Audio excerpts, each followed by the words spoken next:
Bonjour, je suis très content de vous retrouver pour une toute nouvelle critique de film. Aujourd'hui, on va s'attaquer à un classique qui s'appelle La Nuit des Morts-Vivants. Donc c'est un film d'horreur qui a été réalisé par Georges Romero, qu'on ne présente plus, donc le spécialiste des films de morts-vivants. Et ce film a été fait en 1969. Alors tout de suite, pour se mettre dans le bain, on va se mettre en noir et blanc, comme ça. Voilà. Et on va pouvoir donc passer à la critique. Donc dans cette critique, je vais essayer de développer pas mal de choses. Je vais vous dire ce que je pense des décors, comme d'habitude, l'interprétation du jeu d'acteur. Mais également, on verra aussi le scénario, ce que j'en ai pensé. Et puis pourquoi ce film est un classique que je vous conseille de regarder. Voilà. Allez, à tout de suite. Donc le synopsis du film, c'est très simple. Il s'agit d'un frère et de sa jeune sœur qui décident de se rendre dans un cimetière pour se recueillir sur la tombe de leur père. Donc pendant qu'ils se recueillent sur cette tombe, ils vont s'apercevoir, ou plutôt ils vont distinguer au loin un homme qui leur paraît étrange, parce qu'il a une allure bizarre et une démarche mécanique. Donc cet homme va de plus en plus s'approcher d'eux, et va même jusqu'à agresser la jeune femme. Le frère va donc s'interposer entre les deux, mais malheureusement pour lui, il va être mortellement blessé. Donc la femme paniquée, elle va quand même réussir à s'enfuir. Elle va donc prendre son véhicule et arriver devant une maison. Cette maison, elle va penser qu'elle est abandonnée, donc elle va faire un peu une inspection des lieux, jusqu'à ce qu'elle fasse une rencontre providentielle. Une rencontre avec Ben le routier. Voilà. Donc dès son arrivée salvatrice, il va prendre les choses en main. Il va sécuriser les lieux, il va barricader les fenêtres et tout ça. Et pendant qu'il fait ça, ils vont faire la rencontre d'autres personnes qui se sont également réfugiées dans la maison. Ils vont apprendre par le biais de la radio qu'en fait il s'agit d'une armée de morts-vivants qui assiège un peu la ville et qui mange des vivants. Voilà. Donc ils vont devoir rester dans la maison jusqu'à ce que la situation s'améliore. Mais malheureusement pour eux, il va y avoir quelques conflits internes et la tension va monter d'un cran. Voilà. Donc maintenant, je vais vous dire ce que j'ai pensé du jeu d'acteur, des décors, de la mise en scène, de dialogue et tout ça. Et on fera une conclusion. Donc je vais vous expliquer en gros pourquoi ce film est considéré comme mythique, cultissime, et pourquoi il a été un peu la première pierre à l'édifice de ce genre de film, les films d'horreur. Allez, on commence tout de suite par...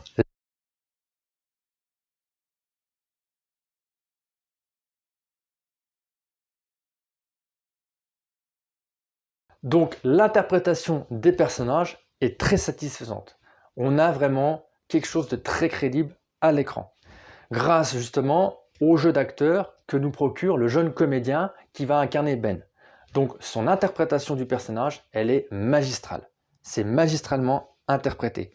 Pourquoi? Parce qu'il va nous donner la vision d'un jeune héros, en fait, parce que c'est lui le protagoniste de l'histoire, en fait, qui est capable d'improviser, capable d'anticiper et qui sait prendre des initiatives.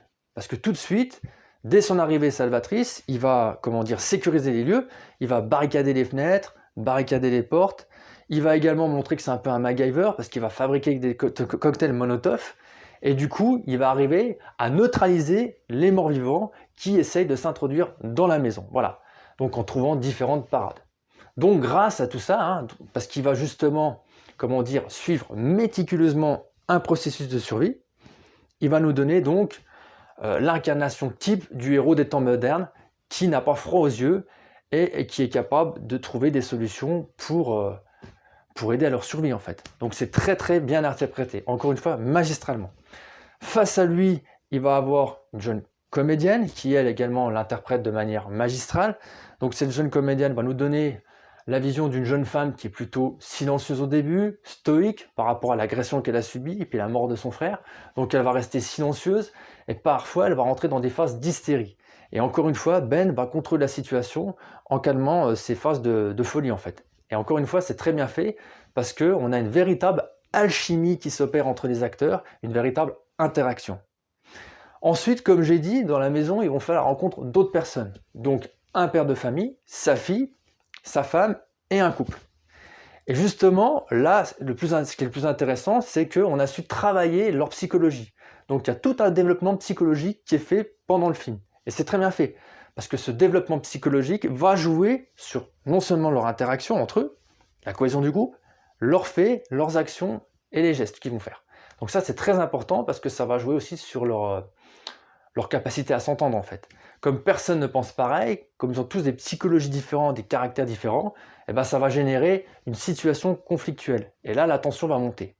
Donc par exemple, à un moment, il y a Ben qui va donc rentrer en conflit avec le père de famille parce qu'ils ne vont pas arriver à trouver un consensus pour trouver des solutions adéquates en matière de survie. Voilà, pour trouver les moyens nécessaires pour survivre jusqu'à l'arrivée des secours ou jusqu'à ce que les choses se calment. Et ça, c'est très intéressant parce que les deux n'ont pas la même vision des choses, n'ont pas le même caractère.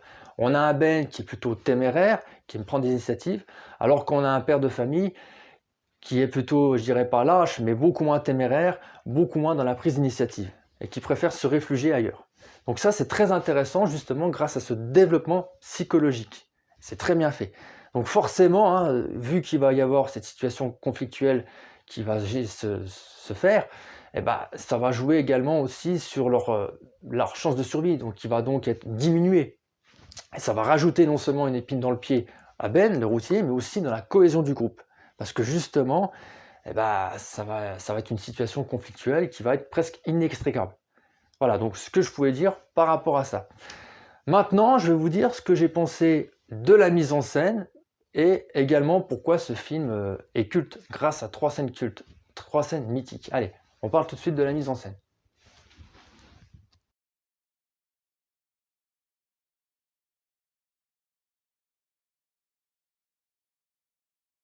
Alors, la mise en scène, elle est irréprochable. Elle est d'une qualité indéniable. Tout d'abord, par rapport au décor hein, où on évolue, on va tout d'abord aller dans un cimetière, hein, on est dans un cimetière avec les personnages, et après, on va être dans une maison pour évoluer dans un huis clos. Et ça, je trouve que ça contribue justement à cette atmosphère absolument anxiogène et épouvantable. Donc ça, c'est déjà la première chose. Deuxièmement, c'est au niveau de la technique, des cadrages. On a des cadrages très serrés, surtout à la fin, avec l'invasion des zombies. Et ça, justement, ça contribue également aussi à une atmosphère absolument terrifiante, quoi. On ne sait pas trop ce qui se passe, comme on n'a pas des plans larges, on ne sait pas ce qui se passe vraiment devant la caméra, et on est un peu dans cette espèce d'angoisse, quoi. Donc forcément, grâce à ce travail de cadrage, ça contribue justement à une vision absolument apocalyptique des choses. Voilà. Et en plus, la caméra, parfois, elle tremble aussi. Et ça, c'est bien fait. Donc, on a déjà ce travail technique. On a aussi la colorimétrie hein, qui est importante. Là, c'est un film en noir et blanc, hein, qui a été fait en noir et blanc par rapport au budget. Et justement, ce côté noir et blanc, comme je disais, ça peut donner une vision apocalyptique, voire cataclysmique du monde. Ça contribue encore une fois à un univers absolument épouvantable, quoi. Donc ça intensifie cette atmosphère angoissante. Et encore aussi, ça peut aussi donner une dimension poétique au film. Et je ne suis pas sûr que si le film n'avait pas été en noir et blanc, je ne suis pas sûr qu'il aurait eu un tel succès. Moi, je pense personnellement que ça a contribué à la notoriété du film et à sa réputation. Voilà. Après, il y a aussi le fait qu'il y a une très bonne mécanique scénaristique qui est très bien huilée. On a du rythme, hein, parce qu'on a un montage qui est calibré. On a très peu de scènes superficielles, voire artificielles. On va à l'essentiel, hein, c'est-à-dire qu'on n'a pas de scène qui ne sert à rien. Le film, il est plutôt concis, hein, il dure 1h40. On ne s'ennuie pas du tout, justement parce qu'il y a du rythme et que le montage, il est bien fait et très propre, parce qu'on a enlevé toutes les scènes superficielles. Également, au niveau des dialogues, on a des dialogues qui sont très propres, très fluides. On n'a pas de dialogue qui ne servent à rien. Hein. Donc au début, on a Ben qui évolue tout seul et qui parle, on fait une sorte de monologue. Ensuite, après, il y a un très bon ping-pong verbal entre les acteurs, justement par rapport à cette situation conflictuelle. Et encore une fois, c'est très bien fait, quoi. Parce que justement, il n'y a pas de temps mort, quoi. On va vraiment à l'essentiel et c'est assez concis. Voilà. Donc, comme je disais, il y a une très belle interaction des personnages. On sent vraiment l'implication des acteurs dans le film. Alors ça, c'est déjà aussi un point de vue, mais il y a aussi d'autres choses. Il y a aussi également les zombies, l'interprétation des morts-vivants, qui est génialissime. On a quelque chose d'authentique à l'écran, on a quelque chose de très crédible. On a vraiment, par rapport aux zombies, une démarche qui est très mécanique, on a une gestuelle, on a un regard un peu hagard, hein, ils ont un regard un peu... on ne sait pas trop ce qu'ils regardent, ils sont vraiment dans leur monde. Et ça, je trouve que c'est très bien fait par rapport à l'attitude qui monte devant l'écran. Ça, c'est très bien réalisé. Alors, le seul bémol, hein, malheureusement, c'est peut-être le maquillage. je trouve qu'ils n'ont pas vraiment très bien fait de maquillage, c'est pas très élaboré au niveau de ça. Hein, je trouve personnellement que les zombies, plutôt les morts-vivants, sont un peu trop propres. Hein, ils sortent de la terre, hein, mais malgré ça, on les trouve, ils ont le t-shirt très blanc, enfin, ils sont un petit peu maquillés, mais voilà, mais moi j'aurais aimé plus de boue, un peu plus de sang sur les t-shirts, des habits un peu plus déchirés, quoi. Moi, personnellement, je trouve que c'est peut-être le petit défaut, si je devais chipoter du film, ça se jouerait un peu sur le maquillage, voilà. J'aurais aimé des zombies un peu plus sales, un peu plus boueux, avec un peu plus de sang. Mais bon, ça reste personnel. Mais autrement, rien à dire au niveau de l'interprétation. On a cette carte d'authenticité qui est indéniable. Et si je peux me permettre, je préfère largement ce type de morts-vivants, hein, des morts-vivants authentiques, à des morts-vivants qui sont fabriqués par des CGI, des ordinateurs, hein, ou des images de synthèse, comme par exemple le film Je suis une légende, où là vraiment on a des zombies numérisés, hein, et c'est vraiment pas très crédible. Moi personnellement, j'accroche pas. Donc je préfère justement ce type de mort-vivant qui est peut-être, voilà, il y a moins d'élaboration au niveau du maquillage, mais par rapport à l'attitude, bah, ça rend beaucoup plus crédible à l'écran. Voilà. C'était juste vraiment la petite parenthèse. Voilà. Donc pour résumer, hein, comme je vous ai dit, on a une mécanique scénaristique très bien huilée, interprétation des personnages, il y a du rythme, on s'ennuie pas, et il y a aussi une autre chose, c'est qu'il est fait de plusieurs scènes mythiques. J'en ai énuméré 3, hein, donc je vais vous les donner tout de suite, et je vais vous expliquer justement pourquoi ce film a donc, il a contribué à l'édification de ce genre de film, justement par rapport à toutes les qualités que je vous ai dit là, et surtout par rapport à ces 3 scènes ou 4 scènes mythiques que je vais donc vous parler maintenant.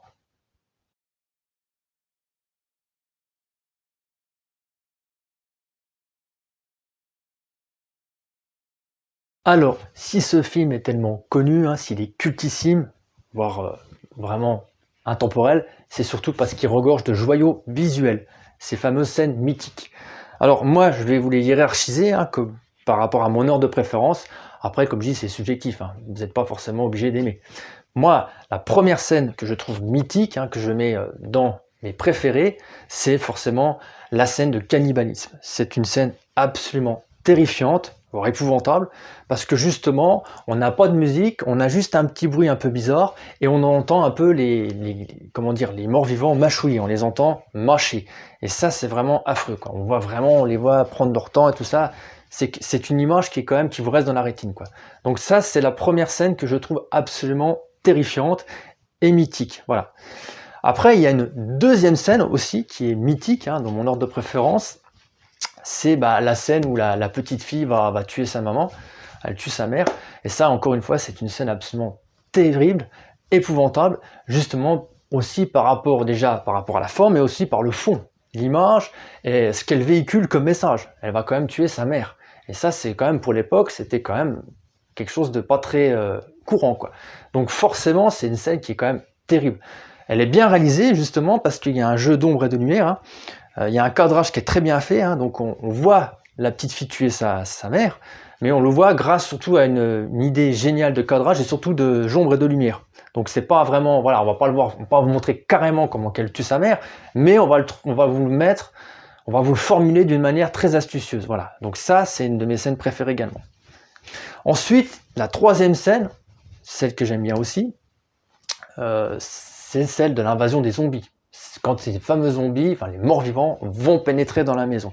Encore une fois, c'est très très bien réalisé, parce que là, on va prendre notre temps, on va les voir rentrer dans la maison, et là, ça va être la panique, quoi. Et justement, par rapport à ce que tu disais d'avant, hein, ce qui a été un peu authentique, hein, cette démarche mécanique, leur regard un peu hagard, hein, ils ne savent pas trop ce qu'ils regardent, ils sont un peu dans la lune. Là, c'est très bien fait, quoi. Leur gestuelle et tout ça, c'est vraiment bien réalisé, quoi. Donc, forcément, ça, c'est encore une scène qui fait partie des joyaux visuels de ce film. Et c'est pour ça que ce film, voilà, il regorge de scènes. Alors, il y en a d'autres, hein. Il y a aussi la scène avec l'explosion de la voiture, qui est incroyable également, hein. Il y a d'autres scènes, forcément, que vous aimerez, mais moi, en tout cas, j'ai retenu ces 3 scènes-là, qui, je trouve, sont parfaites, quoi. Et justement, font que ce film, brique par brique, ils ont trouvé chaque ingrédient pour trouver la bonne recette. Voilà. Maintenant, on va donc faire la conclusion. Je vais vous dire si je pense que ce film est générationnel ou intemporel. Mais je pense que vous connaissez déjà la réponse. Allez, à tout de suite pour la conclusion. est-ce que je vous conseille de visionner ce film? La réponse est bien sûr oui. Est-ce que ce film est un classique, un film intemporel ou un film générationnel? Bien sûr, je dirais que c'est un film, plutôt un chef-d'œuvre intemporel. Pourquoi? Par rapport à toutes les qualités que je vous ai citées avant, hein. Donc pour un moment, sa mise en scène qui est d'une qualité indéniable, une mécanique du scénario qui est irréprochable, hein, et pareil, qui est d'une très bonne qualité, et qui est une mécanique bien huilée. Ensuite, par rapport au jeu d'acteur, hein, l'interprétation qui est magistrale, avec une alchimie et une interaction entre chaque acteur. Donc déjà ça, c'est aussi une chose qu'il faut citer. Mais également aussi par rapport au montage, hein, qui est calibré, qui est propre, aucune scène superficielle ni artificielle, mais surtout aussi par ces scènes mythiques. Donc ces fameuses scènes, hein, que j'ai énumérées tout à l'heure, qui sont quand même des classiques du genre. Voilà. Donc c'est un film qui ne vieillit pas quand on le visionne, qui passe forcément les années, peut-être qu'il va passer des décennies encore. Bon, peut-être que certains diront qu'il a un peu vieilli par rapport aux vêtements d'époque, aux coiffures ou aux accessoires, mais je peux vous garantir que ça reste encore un grand classique et un très bon film. Ensuite, aussi parce que c'est un film qui a été la fondation, qui a été la base. C'est le premier à avoir posé sa brique, à avoir posé la pierre à l'édifice de ce genre de film. Donc il a été, si vous voulez, il a contribué à l'édification des films du film d'horreur, parce que c'est le premier. Donc ça aussi, il ne faut pas oublier que c'est la fondation. Voilà. Donc bien évidemment, d'autres diront que c'est plutôt un film générationnel, mais moi je pense que c'est plutôt un film intemporel. Générationnel parce que comme je vous ai dit précédemment, la jeune génération, peut-être qu'ils ont une approche différente du film d'horreur. Peut-être que c'est plus dans le côté visuel, c'est-à-dire que les nouvelles productions sont super esthétisées, et là on va plutôt dans la surenchère de l'hémoglobine. On va faire de l'overdose de sang, hein, on va mettre de l'hémoglobine partout, des corps démembrés, on va vraiment faire un truc très trash et très gore. Je dis pas que le film La Nuit des Morts Vivants n'est pas gore, n'est pas trash, mais effectivement par rapport aux nouvelles productions, c'est un peu plus léger. Mais cela dit, ça reste encore assez très trash et très gore. Voilà. Et surtout très très effrayant par rapport à sa vision apocalyptique et cataclysmique du monde. Voilà ce que je peux dire au niveau du côté intemporel du film. C'est pour ça, bien sûr, que je sacralise ce film, hein, que je le mets dans le temple des films du film d'horreur, que je le mets aussi, que je le glorifie, que je suis assez dithyrambique, parce que pour moi, ce film, il a vraiment sa place dans le panthéon des films, enfin du cinéma de films d'horreur. Voilà. Donc ça, c'est vraiment deux choses sur lesquelles je veux vraiment appuyer. Ensuite, pour finir, il faut savoir que ce film serait, hein, ça reste hypothétique, une allégorie, ou plutôt une métaphore, par rapport à l'invasion des zombies de la guerre du Vietnam. Alors, Georges Romero l'a toujours nié, hein, il a toujours démenti ce sujet. Mais bon, après, ce sera à vous de vous faire la lecture de ce film quand vous l'aurez visionné. Voilà. Donc ça, c'était vraiment le petit détail, hein, l'allégorie de la guerre du Vietnam. Voilà. Donc tout ce que je pouvais dire sur ce film, que je vous conseille absolument de voir, hein, parce que comme j'ai dit, il a porté sa pierre à l'édifice, c'est un classique, et comme on dit, les grands classiques, ça ne se démode jamais. Voilà. Allez, à une prochaine fois, et je vous souhaite un bon visionnage de ce film, si vous avez envie de le regarder. Allez, à la prochaine. Coucou, ouais, c'est encore moi, voilà. Alors, est-ce que l'homme est capable de survivre dans de telles conditions, de faire preuve de solidarité, de cohésion quand il est face à un danger? Voilà, je pense que le film apporte quelques questions et quelques réponses même. Donc, effectivement, à la fin, tous les personnages meurent, même le protagoniste et le héros, et ça nous donne une vision plutôt pessimiste de la nature humaine, parce qu'effectivement, on se rend compte que peut-être que l'homme est beaucoup plus diabolique que les créatures venues d'outre-tombe. Voilà. Donc, film métaphorique ou film avec des allégories, je ne sais pas.